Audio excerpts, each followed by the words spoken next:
Le verdict est tombé dans l'affaire Pélicaud, le procès en France pour viol en série.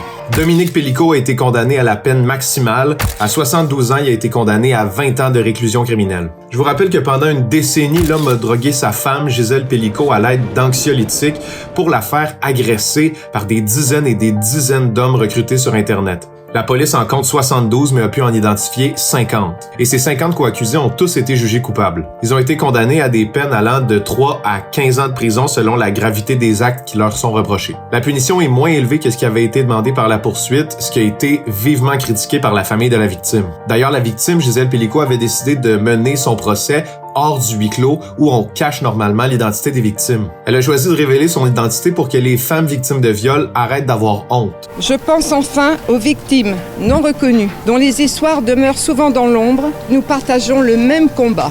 Aujourd'hui, elle est considérée comme une icône féministe par de nombreuses Françaises. Salut!